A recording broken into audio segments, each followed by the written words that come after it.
செய்திகள். தமிழ்நாடு பெற்றோர் ஆசிரியர் கழகத்தின் அப்பா செயலி விழா மலரை முதலமைச்சர் மு க ஸ்டாலின் அவர்கள் வெளியிட்டுள்ளார்.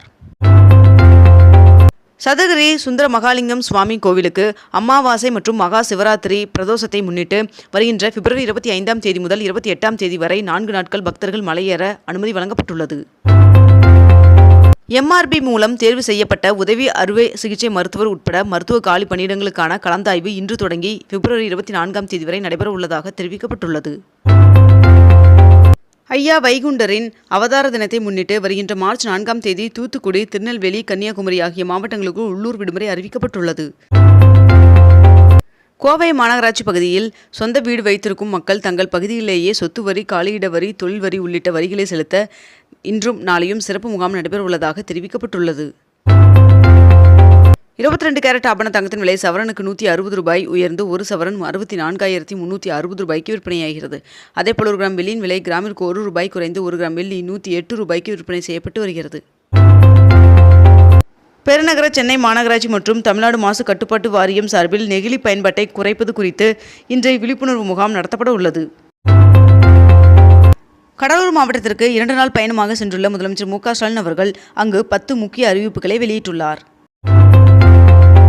கெட் அவுட் ஸ்டாலின் எனும் ஹேஷ்டேக் 10 லட்சம் பதிவுகளை கடந்து சென்று கொண்டிருக்கிறது என்று பாஜக மாநில தலைவர் அண்ணாமலை அவர்கள் தெரிவித்துள்ளார்.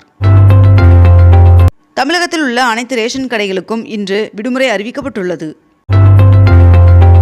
மதுரை எய்ம்ஸ் மருத்துவமனை கட்டுமான பணிகள் 2027ஆம் ஆண்டிற்குள் முடிவடையும் என்று மதுரை எய்ம்ஸ் செயல் இயக்குனர் தெரிவித்துள்ளார். கடலூர் மாவட்டத்தில் நடைபெற்ற அரசு விழாவில் 1476 கோடி ரூபாய் செலவில் 602 முடிவுற்ற திட்டப்பணிகளை முதலமைச்சர் மு க ஸ்டாலின் அவர்கள் திறந்து வைத்துள்ளார். உத்தரப்பிரதேச மாநிலத்தில் நடைபெற்று வரும் மகா கும்பமேளாவின் கடைசி நாளான 28ஆம் தேதி 7 கோள்களும் ஒரே நேர்கோட்டில் வருவதாக தெரிவிக்கப்பட்டுள்ளது. நாகர்கோவிலில் 50,000 பெண்கள் பங்கேற்கும் கர்மயோகினி சங்கமம் நிகழ்ச்சி மார்ச் 2ஆம் தேதி நடைபெற உள்ளது. பண்ருட்டி தொகுதியில் 15 கோடியில் அரசு கலை அறிவியல் கல்லூரி அமைக்கப்படும் என்று முதலமைச்சர் மு க ஸ்டாலின் அவர்கள் தெரிவித்துள்ளார். முன்பதிவில்லா ரயில் பெட்டிகள் குறைப்பு திட்டத்தை இந்திய ரயில்வே திரும்பப் பெற வேண்டும் என்று காங்கிரஸ் மாநில தலைவர் செல்வ பெருந்தகை அவர்கள் வலியுறுத்தியுள்ளார். கல்வியை அரசியலாக்க வேண்டாம் என்றும் எந்த மொழியையும் திணிக்கவில்லை என்றும் முதலமைச்சர் மு க ஸ்டாலின் அவர்களுக்கு மத்திய அமைச்சர் கடிதம் எழுதியுள்ளார்.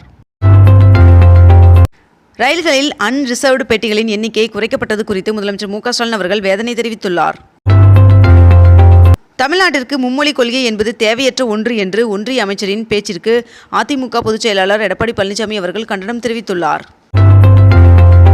கோயம்பேடு முதல் பட்டாபிராம் வரை மெட்ரோ ரயில் போக்குவரத்து அமைப்புக்கான விரிவான திட்ட அறிக்கை தமிழ்நாடு அரசிடம் சமர்ப்பிக்கப்பட்டுள்ளது. திண்டுக்கல் AR டெய்ரி ஃபுட் நிறுவனம் நெய் தயாரிப்பதற்கான தடை தொடர்கிறது என்று உயர்நீதிமன்ற மதுரை கிளை உத்தரவிட்டுள்ளது. வருகின்ற பிப்ரவரி 28ஆம் தேதி மக்கள் பயன்பாட்டிற்கு வரவுள்ள பெரியார் நகர் அரசு புறநகர் மருத்துவமனையை அமைச்சர்கள் ஆய்வு செய்தனர். முதலமைச்சர் மு க ஸ்டாலின் அவர்கள் தமிழ்நாடு அரசு இசை கல்லூரிகளில் 4 மாற்றுத்திறனாளிகளுக்கு விரிவுரையாளர் பணி நியமன ஆணையை வழங்கினார். TNPSC குரூப் 2A முதன்மை தேர்விற்கான உத்தேச விடைகள் TNPSC இணையதளத்தில் வெளியிடப்பட்டுள்ளதாக தகவல் வெளியாகியுள்ளது. பறக்கும் ரயில் புறநகர் மெட்ரோ ரயில் சேவையை இணைக்கும் பரங்கிமலை ரயில் முனையம் 15 கோடி ரூபாயில் மறுசீரமைப்பு செய்யப்பட்டு ஜூன் மாதம் பயன்பாட்டிற்கு வருகிறது என்று தெரிவிக்கப்பட்டுள்ளது. திரைத்துறையினர் நலன் கருதி 90 ஏக்கர் நிலத்தை மீண்டும் அவர்களுக்கே குத்தகைக்கு விட முடிவு செய்யப்பட்டுள்ளதாக துணை முதல்வர் உதயநிதி ஸ்டாலின் அவர்கள் தெரிவித்துள்ளார்.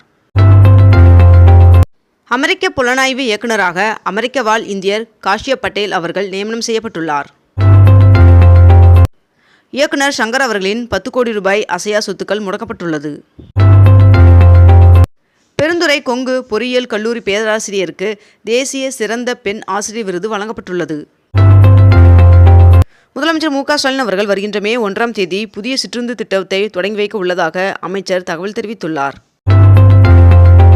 சென்னைக்கு குடிநீர் வழங்கும் ஏரிகளில் தற்பொழுது 95% நீர் இருப்பதால் இந்த ஆண்டு குடிநீர் தட்டுப்பாடு ஏற்படாது என்று சென்னை குடிநீர் வாரிய மேலாண்மை இயக்குனர் தெரிவித்துள்ளார். மாநில அரசுகளின் நிதிநிலையில் பெரும் தாக்கத்தை ஏற்படுத்தக்கூடிய ஓய்வூதிய திட்டத்தில் மத்திய அரசு கொண்டு வந்துள்ள மாற்றங்களை ஆய்வு செய்து வருவதாக முதலமைச்சர் மு க ஸ்டாலின் அவர்கள் தெரிவித்துள்ளார். தமிழக மாணவர்கள் மற்றும் ஆசிரியர்களின் நலன் கருதி சமக்கர சிஷா திட்டத்தின் கீழ் 2152 கோடி நிதியினை உடனடியாக விடுவிக்க உரிய நடவடிக்கை மேற்கொள்ள வேண்டும் என்பதை வலியுறுத்தி பிரதமர் நரேந்திர மோடி அவர்களுக்கு முதலமைச்சர் மு.க.ஸ்டாலின் அவர்கள் கடிதம் எழுதியுள்ளார். கோவை மாநகராட்சி பள்ளிகளில் தொழில்நுட்ப ஆய்வகம் அறிமுகம் செய்யப்பட்டுள்ளது. சிவில் சர்வீஸ் முதல்நிலை தேர்விற்கு விண்ணப்பிப்பதற்கான கால அவகாசம் நேற்றுடன் முடிவடைந்தது. நடப்பு நிதியாண்டின் இறுதிக்குள் திருப்பூர் பின்னலாடை ஏற்றுமதி 40,000 கோடியை எட்டும் என்று ஆயத்த ஆடை ஏற்றுமதி மேம்பாட்டுக் கழக துணைத் தலைவர் தெரிவித்துள்ளார். மீனவர் பிரச்சினையில் நிரந்தர தீர்விற்கு கூட்டு பணிக்குழு கூட்டம் அவசியம் என்று மத்திய அரசிற்கு முதலமைச்சர் மு.க.ஸ்டாலின் அவர்கள் கடிதம் எழுதியுள்ளார். சென்னையில் உள்ள IITயில் இன்வென்டிவ் 2025ஆம் ஆண்டிற்கான கண்காட்சியை வருகின்ற 28 மற்றும் மார்ச் 1ஆம் தேதிகளில் நடத்த இருப்பதாக தகவல் தெரிவிக்கப்பட்டுள்ளது. கூகுள் நிறுவனம் பெங்களூரில் தனது 4வது அலுவலகத்தை திறந்துள்ளது. விண்வெளித்துறையில் தற்சார்பு நிலையை அடையும் வகையில் 10 டன் எடையுள்ள உலகின் மிகப்பெரிய செங்குத்து உந்துசக்தி கலவை இயந்திரத்தை வெற்றிகரமாக உருவாக்கியுள்ளதாக இஸ்ரோ தெரிவித்துள்ளது. நான் முதல்வர் திட்டத்தில் சுமார் 2,60,000 மாணவர்களுக்கு வேலைவாய்ப்பை பெற்று தந்திருக்கிறது என்று தலைமைச் செயலகத்தில் நடைபெற்ற முதலமைச்சருக்கான பொருளாதார ஆலோசனை குழு கூட்டத்தில் முதலமைச்சர் மு.க.ஸ்டாலின் அவர்கள் தெரிவித்துள்ளார். ஆதிதிராவிடர் மற்றும் பழங்குடியினருக்கான மாநில ஆணையத்தின் துணைத் தலைவராக எழுத்தாளர் இமயம் அவர்கள் நியமிக்கப்பட்டுள்ளார். கோவை ஈசா யோகா மையத்தின் தமிழ் பண்பாட்டை கொண்டாடும் வகையில் தமிழ் தெம்பு தமிழ் மண் திருவிழா எனும் பிரம்மாண்ட விழா பிப்ரவரி 27ஆம் தேதி முதல் மார்ச் 9ஆம் தேதி வரை நடைபெற உள்ளது. ஐயா வைகுண்ட சுவாமி 193வது பிறந்தநாள் விழாவை முன்னிட்டு வருகின்ற மார்ச் 4ஆம் தேதி தூத்துக்குடி மாவட்டத்திற்கு உள்ளூர் விடுமுறை அறிவிக்கப்பட்டுள்ளது. செங்கல்பட்டு மற்றும் திருவண்ணாமலை மாவட்டங்களில் 1141 கோடி ரூபாய் செலவில் அகலப்படுத்தி மேம்படுத்தப்பட்ட சாலைகளை முதலமைச்சர் மு.க.ஸ்டாலின் அவர்கள் திறந்து வைத்துள்ளார். சென்னை செனாய் நகர் பகுதியில் நடைபெற்ற அரசு விழாவில் 2500 பயனாளிகளுக்கு வீட்டுமனை பட்டாக்களை துணை முதல்வர் உதயநிதி ஸ்டாலின் அவர்கள் வழங்கினார். 10 கோடியே 20 லட்சம் ரூபாய் மதிப்பீட்டில் புதிதாக கட்டப்பட உள்ள 6 கூடுதல் வட்ட செயல்முறை கிடங்குகளுக்கு முதலமைச்சர் மு.க.ஸ்டாலின் அவர்கள் அடிக்கல் நாட்டினார். இலங்கை கடற்படையினரால் கைது செய்யப்பட்டுள்ள மீனவர்களை விடுவிக்க உடனடி நடவடிக்கை எடுக்க வேண்டும் என்று வெளியுறவுத்துறை அமைச்சர் ஜெய்சங்கர் அவர்களுக்கு முதலமைச்சர் மு.க.ஸ்டாலின் அவர்கள் கடிதம் எழுதியுள்ளார். கோவையில் புதுப்பிக்கப்பட்ட ஆம்னி பேருந்து நிலையத்தை நகராட்சி நிர்வாகம் மற்றும் குடிநீர் வழங்கல் துறை அமைச்சர் K.N. நேரு அவர்கள் திறந்து வைத்துள்ளார். வெம்பங்கோட்டை 3ஆம் கட்ட அகழாய்வில் அரிய வகை கல்மணி பச்சை நிற கண்ணாடி மணி கண்டெடுக்கப்பட்டுள்ளது. மருத்துவத்துறையில் இம்மாதம் 0 காலி பணியிடம் என்ற நிலை உருவாகும் என்று அமைச்சர் மா. சுப்பிரமணியன் அவர்கள் தகவல் தெரிவித்துள்ளார்.